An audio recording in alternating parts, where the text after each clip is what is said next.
이 동영상은 그리스도와 성도들의 연합에 대해 설명드립니다.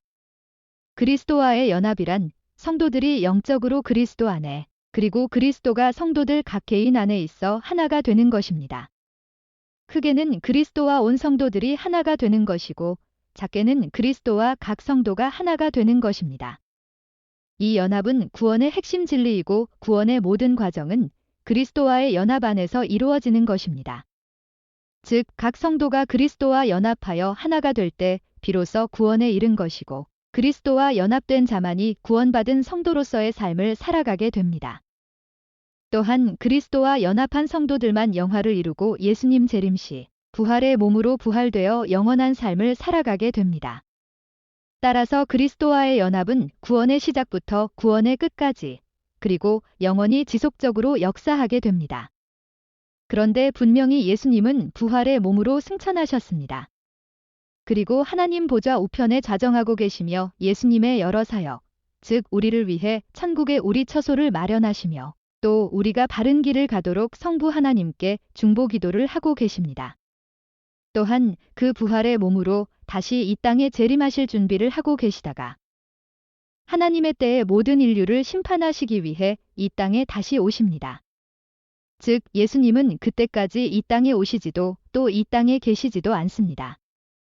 그렇다면 우리가 예수님과 연합한다는 의미는 무엇일까요? 그것은 바로 예수님의 영이신 성령님이 예수님의 십자가 죽으심과 부활로 인해 구원을 받은 성도들의 마음에 내주하시어 영적으로 천국에 계신 예수님과 우리를 연합시키는 것입니다. 이와 같이 천국에 계신 예수님은 성령님을 통하지 않으시고는 절대로 이 땅에서 직접 사역하시지 않습니다. 즉, 이 땅에서의 모든 사역은 성령님이 행하시지만 모두 예수님과 성부 하나님의 뜻에 따라 행하십니다. 이 그리스도와의 연합의 특징은 초자연적이고 비밀스러우며 신비한 연합입니다. 인간의 일반적인 논리나 이성으로는 제대로 설명할 수도 이해할 수도 없습니다. 또한 영적인 연합이며 일단 연합이 되면 누구도 끊을 수 없습니다. 즉, 영원히 연합 관계가 유지됩니다. 그리고 이 연합을 통해 끊임없이 그리스도의 생명력이 성도에게 주어지므로 성도들은 풍성한 삶을 누리게 됩니다.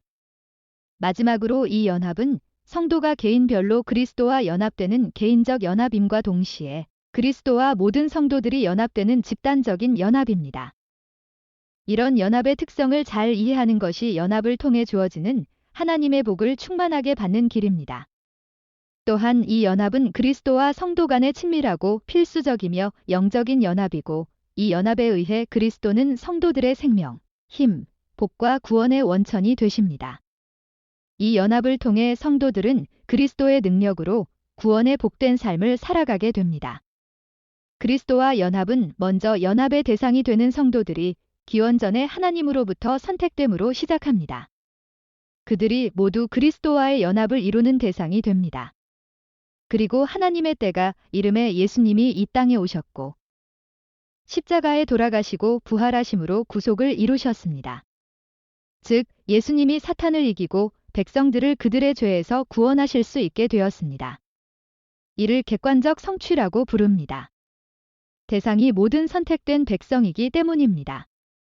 그런 후에 예수님은 승천하셨고 성령님이 이 땅에 오시어 만세전에 선택된 성도들을 예수님의 구속 사역을 근거로 해서 그들을 각 개인별로 그리스도와 연합시키시며 구원을 이루십니다. 이를 주관적 성취라고 부릅니다. 구원이 성령님을 통해 각 개인에게 구체적으로 이루어지기 때문입니다. 그리고 이 주관적 구원과 연합은 영원히 지속됩니다. 즉, 그리스도와의 연합은 구원의 첫 단계인 중생에서 시작되고 죽은 뒤 예수님의 재림 후에 완성되며 그 완성된 연합의 상태로 영생이 이루어집니다. 이와 같이 그리스도와 성도의 연합은 놀라운 하나님의 뜻에 따라 성령님이 우리 안에 내주하심으로 이루어진 것입니다. 인간이 이를 위해서 어떤 것도 한 것도 없고 내세울 것도 없습니다. 그래서 사도 바울도 고린도 전서 15장 10절에서 내가 나 된 것은 하나님의 은혜라고 고백합니다. 그래서 오로지 하나님이 주신 은혜입니다. 연합의 기원, 즉 뿌리가 되는 하나님의 선택은 정말 중요한 내용을 담고 있습니다. 우선 선택은 그리스도 안에서 하나님의 미쁘신 뜻에 따라 하나님이 하나님의 백성을 선택하셨습니다. 먼 훗날 이 땅에서 살아갈 그들의 행위를 미리 아시고 그가 선을 행하는 등 하나님의 뜻에 맞게 행동함으로 구원을 받을 만하다고 결정하여 선택한 것이 결코 아닙니다. 즉, 각 개인이 구원을 받기에 합당하다고 하나님이 판단하시어 선택한 것이 아니라는 의미입니다. 모든 사람은 죄인이므로 누구도 이런 조건으로 구원을 얻을 사람은 없습니다. 이 의미는 결국 세상의 누구도 하나님의 선택을 받을 자격이 없다는 것입니다. 오직 하나님의 사랑의 마음으로 그들의 행위에 상관없이 오로지 하나님의 선하신 뜻에 의해 선택하신 것입니다. 이와 같이 전혀 우리의 공로나 자격과 상관없이 선택해 주셨기 때문에 그 선택이 은혜입니다. 또한 그리스도 안에서 선택하셨다는 의미는 하나님이 선택하시어 그리스도에게 주셨다는 것입니다. 그리고 그렇게 주신 백성들은 예수님의 십자가 공로를 바탕으로 성령님이 모두 구원에 이르게 하여 그리스도와 연합을 이루게 됩니다. 따라서 하나님의 선택은 그리스도와 분리해서 생각할 수 없습니다. 이런 이유로 그리스도를 떠나 성도들을 생각할 수 없고 성도를 떠나 그리스도를 생각할 수 없습니다. 이 연합을 이루시기 위해 그리스도는 하나님이 선택하시어 그리스도에게 주신 하나님의 백성들을 위해 이 땅에 오셨고 또 그들을 위해 죽으시고 부활하심으로 구속 사역을 완성하셨고 이 구속 사역을 바탕으로 성령님이 백성들을 구원하시어 그리스도와 연합하게 하시는 것입니다. 요한복음 10장에서 이를 설명하고 있습니다. 10절 내가 온 것은 양으로 생명을 얻게 하고 더 풍성히 얻게 하려는 것이라. 11절 나는 선한 목자라 선한 목자는 양들을 위하여 목숨을 버리거니와. 27절 내 양은 내 음성을 들으며 나는 그들을 알며 그들은 나를 따르느니라 라고 예수님이 직접 말씀하셨습니다. 이와 같이 그리스도가 그의 백성을 위해 그 모든 일을 행하셨다는 이유 때문에 그의 백성들과 그리스도와의 연합이 가능해집니다. 즉, 그리스도와의 연합은 오로지 예수님의 역사이고 성령님의 사역이지 절대로 우리의 공로가 전혀 아닙니다. 그리스도와 연합은 바로 그리스도가 내 안에, 내가 그리스도 안에 존재하는 것입니다. 그리스도가 내 안에 있음으로 인해 그리스도의 의가 내 의가 되어 우리가 여전히 죄인임에도 불구하고 하나님으로부터 의롭다고 인정을 받게 됩니다. 그리고 그리스도의 능력이 내 능력이 되기 때문에 내가 세상을 이길 힘을 얻게 됩니다. 이 능력으로 인해 사탄과 죄와 세상과의 싸움에서 승리하며 천국을 향해 담대히 나아갈 수 있게 됩니다. 또한 내가 그리스도 안에 있다는 것은 그리스도가 나의 목자가 되고 보호자가 되며 나의 울타리가 되어 주신다는 의미입니다. 즉 악으로부터 보호해 주시고 필요한 모든 것을 충족하게 허락하심을 의미합니다. 시편 23편이 이를 잘 설명해 주고 있습니다. 그리스도와 연합을 너무나 잘 설명한 내용이므로 1절부터 끝까지 같이 읽어봅니다. 지금 우리가 예수님과 연합된 상태라고 고백하는 마음으로 읽으시기 바랍니다. 여호와는 나의 목자시니 내게 부족함이 없으리로다. 그가 나를 푸른 풀밭에 누이시며 쉴만한 물가로 인도하시는도다. 내 영혼을 소생시키시고 자기 이름을 위하여 의의 길로 인도하시는도다. 내가 사망의 음침한 골짜기로 다닐지라도 해를 두려워하지 않을 것은 주께서 나와 함께 하심이라. 주의 지팡이와 막대기가 나를 안위하시나이다. 주께서 내 원수의 목전에서 내게 상을 차려주시고 기름을 내 머리에 부으셨으니 내 잔이 넘치나이다. 내 평생의 선하심과 인자하심이 반드시 나를 따르리니 내가 여호와의 집에 영원히 살리로다. 이상은 내가 그리스도 안에 있으므로 그리스도를 따라가는 삶을 살게 된다는 고백입니다. 모두 그리스도와의 연합에서 나타나는 은혜입니다.